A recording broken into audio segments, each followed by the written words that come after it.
Hello and welcome everyone, a new episode of Arab Affairs. As usual, we are going to start with the main headlines, so stay tuned. Right after this, we are going to be back with more.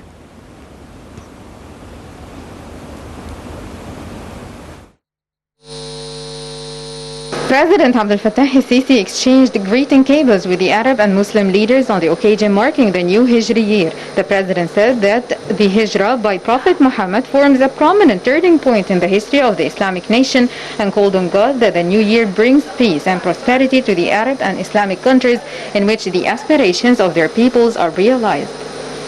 President Abdel Fattah al-Sisi received Russia's Foreign Minister Sergei Lavrov in Cairo earlier last week. Lavrov handed a message to President al-Sisi from his Russian counterpart Vladimir Putin. The message conveyed Russia's keenness to enhance bilateral relations within the framework of partnership and joint strategic cooperation reflected in joint development projects currently being implemented.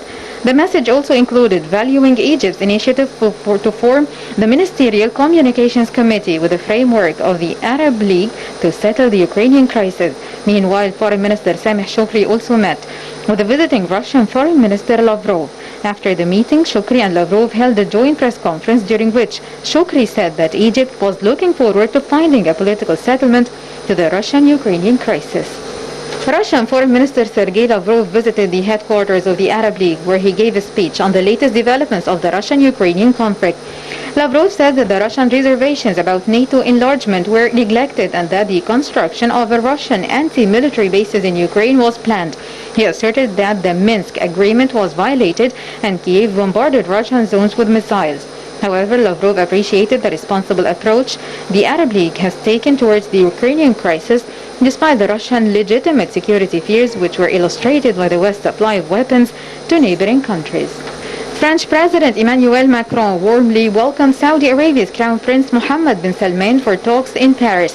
The meeting is the latest step in diplomatic efforts to thaw cold relations with Saudi Arabia. Macron warmly greeted Mohammed bin Salman ahead of a dinner on Thursday, with tensions with Iran, the Russian-Ukrainian crisis, and oil prices topping their agenda. On his way to France, Mohammed bin Salman stopped in Greece this week, his first trip to the European Union since 2018. The West is keen to reset relations with the Gulf Arab oil giant as it seeks to counter the rising regional influence of Iran, Russia, and China. France and other European countries are looking to diversify their sources of energy following Russia's invasion of Ukraine, which has seen Moscow cut gas supplies to Europe, and Macron wants Riyadh to raise oil production. Tunisians voted on Monday on a new constitution promoted by President Kais Saied. The referendum comes a year today after Saied sacked the government and froze the parliament.